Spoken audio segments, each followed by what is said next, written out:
Home Together, where the Seattle Public Library shares with you some early literacy tips for children and caregivers. I'm Miss Amanda. I'm the children's librarian at the Southwest branch. And today we are going to discuss 5 ways you can help to raise a reader. Talk, sing, read, play, and write. First, we'll focus on talking with your child. Talking, naming things, and using a wide variety of words in your home language all help build your child's vocabulary. The more words a child hears, the bigger the vocabulary will be. The easier it will be for them to find out words when they start to read. Are you ready to get moving? Let's do an action rhyme together. Sometimes I reach up tall, tall, tall. Sometimes I curl up small, small, small. Sometimes I reach out arms wide. Sometimes I sway side to side. Sometimes I hop up and I touch the sky. Then I float back down to the ground with a sigh. Talking can take all forms. Here are some ideas to get you talking. Go for a walk with your child. Honor the land and the Duwamish tribe. Remember, treat the earth well. Talk about what you see, feel, smell, taste, and hear. Point out different shapes and colors. Make a game out of counting things. When cooking, talk through each step. Describe how the different ingredients feel, look, and smell. Share some feelings or memories about the food you're making. At bedtime, make up a story or simply talk about what your child did that day. Next is singing.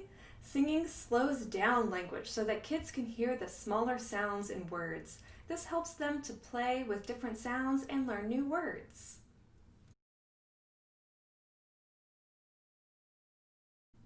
Are you ready to get moving?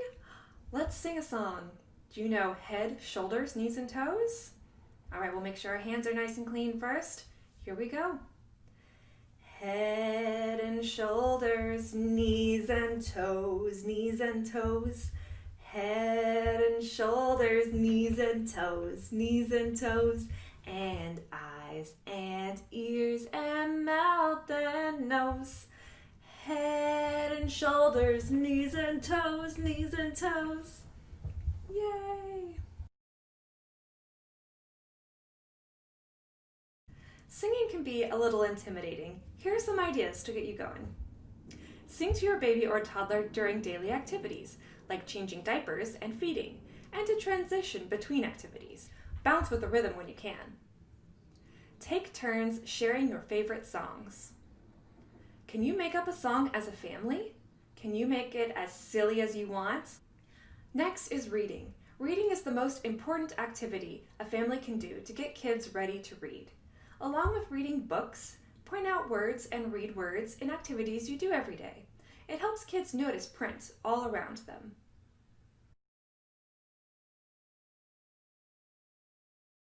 Are you ready to get moving? Well, let's do this marching chant. Can you get on your marching feet? Start marching. Here we go.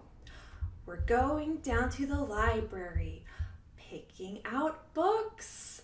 Check them in, check them out. Going to say hi to the dictionary, picking out books. Check them in, check them out. Very good.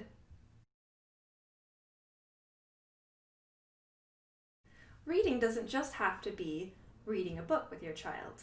Here are some other ideas.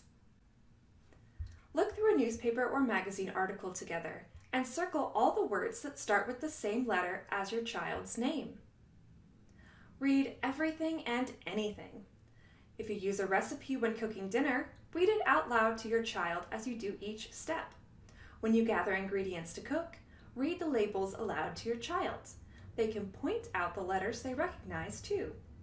As you read books, point to the words as you read them, so children can see that you are reading the letters and not the pictures. This will also help them understand the direction you read in your language. For example, English is left to right. Next is playing. Playing together helps children express themselves, and it puts thoughts into actions and words. Play helps children understand that spoken and written words represent real objects and experiences.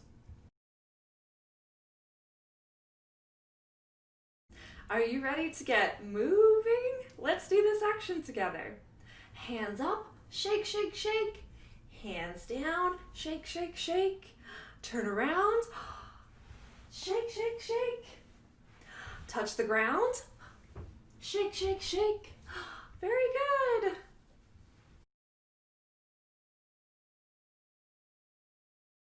Playtime truly is one of the best times of day.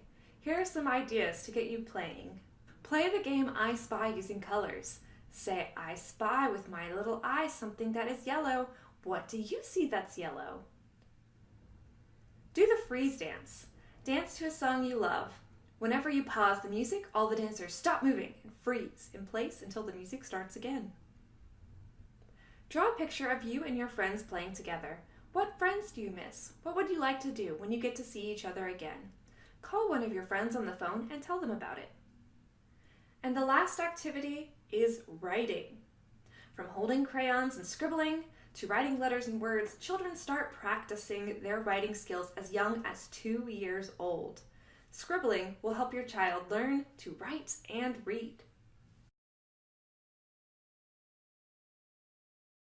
Are you ready to get moving? Let's do another action together.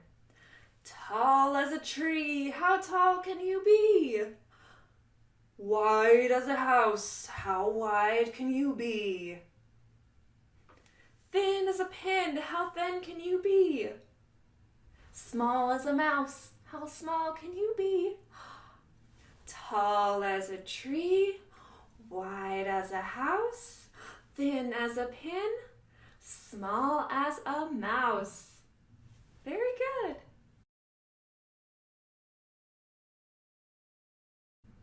As I already mentioned, writing doesn't have to necessarily be writing out full letters and words, especially for younger children. Here are some ideas to get you writing. Keep crayons and paper around the house so your little one can practice scribbling. Holding crayons and scribbling are the most important first steps in developing motor skills that will help your child to write one day.